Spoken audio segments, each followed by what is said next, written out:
What's up, family? Coming at you again, as always. Never telling you what to think, just ask that we start thinking. And I received a text message the other morning from a friend, and my friend indicated that he was praying for me because he wanted to see me in heaven with him. And that's what kind of prompted me to do this video. It actually set me on fire. So I just wanted to do this video, and I have to warn some of you out there, especially you closed-minded people. If you're on my friends list, you may want to get that unfriend button ready, because a lot of you out there may think I've lost my mind, but I promise you, I am thinking quite clearly. I have more clarity than I've ever had in my entire life. Okay, so let me just go on record as saying that if heaven did exist, I would not want to go. And let me explain something to you. Okay, so if heaven existed with this biblical God character, I would not want to go to heaven. You know, you've been around someone who you feel like they're so awful that you don't even want to be nowhere near this person. So if God appeared to me right now and says, Rick, I'm going to take you to heaven, I'd be like, no, thank you. I don't want anything from you. I don't even want to be around you. I don't even want to be in your presence. Like if I did have to go to heaven, I would have to like section it off and be like, this is my side of heaven and that's your side of heaven. Don't come over here, bro. We have middle, working class, and below. These are the bulk of the people that go to church. We already don't have any money. We already don't have any wealth. Yeah, you may own a house and a car, but you stop paying that mortgage in 90 days and see where you be. You stop paying that car loan and see it on a tow truck be out in front of your house in 90 days. We are going to church week after week, giving our money in the name of a God who supposedly can do anything. Nothing's impossible to him, right? So why does he need your support? Why does he need your money? He should be able to just make a way out of no way. No, he don't make a way out of no way. He make a way out of your dollars. Then you start pointing to every little thing, how God blessed you. But let me tell you something about God blessings. We're so selfish that we only look at how God is blessing us. Yes, I can see. Yes, I can hear. Yes, I have use of all of my extremities. But what about everybody else? But we don't ever think about that. We're only thinking about how God is blessing us. But God ain't blessing nobody else. Nobody else deserves any blessings. You deserve all the blessings. As long as you and yours is good, we don't care about nobody else. What about the man that can't see? What about the man that can't hear? What about the person that's in the wheelchair? And they ain't do anything to deserve this. Why ain't God blessing them? Why is not God looking out for them? Oh, because he's not a respecter of persons, right? And people ask me, Rick, why do you have such an issue with God?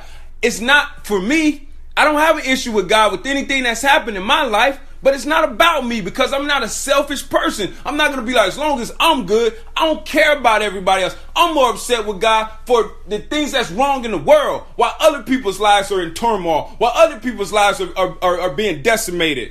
I do not want to go to heaven. God is like dung to me. And for those of you who are well read on your scriptures, you ain't even got to look that up. You know what it means. I don't want to go to heaven if heaven existed. Half of y'all not even going to heaven anyway, because half of y'all doing things in your book that you don't even know you're not supposed to be doing, because you don't read your book anyway. Read Galatians 5:19. Go all the way to the end of the verse. He says, I tell you now, as I've told you in times past, those that do such things shall not inherit the kingdom. And all of those things that's written in the 5th chapter of Galatians, people, y'all do those things every day, and y'all don't even know you're doing it. See, I know the book because I've read it from Genesis to Revelations, but I'm not here to impress you with how many scriptures I can quote. All you have to do is read the first book, Genesis. Read it objectively, and you will see for yourself that this is absolute nonsense. There's no way this biblical God could have created the world, because he's a complete moron.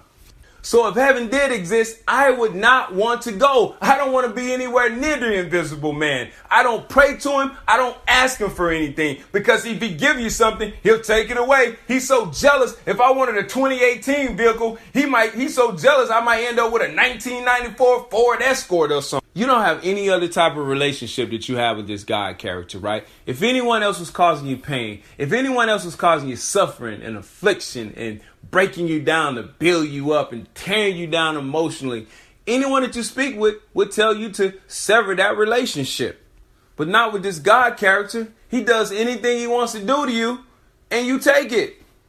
And the relationship is good as long as you don't question it. As long as you are not honest about the relationship. But once you start expressing your discontent, your dissatisfaction with how you've been treated, that you don't like to be treated like this anymore. You don't like how your ancestors have been treated. You don't like his method of doing things. Then there's a problem. What type of relationship do you really have if the relationship is only good if you're never honest with the other party? You have to be okay with everything that the other party does. That's not a real relationship at all. And some of you are taking a stance where I'm just gonna believe just in case. That's a cowardice stance. And I don't even think that's good enough according to your book, because your book say you can't be lukewarm. You got to be either cold or hot. All right, family, I'm going to leave you with this.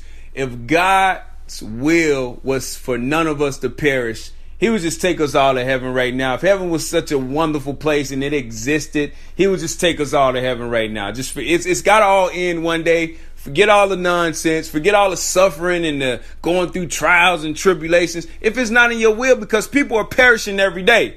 People are losing their lives every day.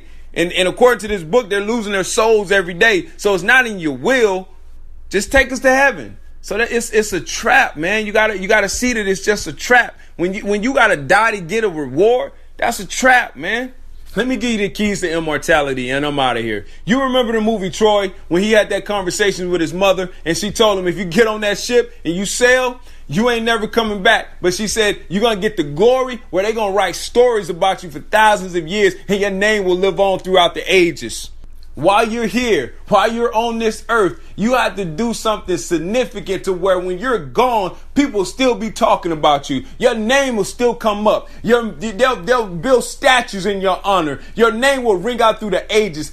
That's the key to immortality. That's how you become immortalized. That's the closest you're going to get to living forever. Peace and love, family. Again, the only God that we need is each other, and the only God that I need is you. Swank out.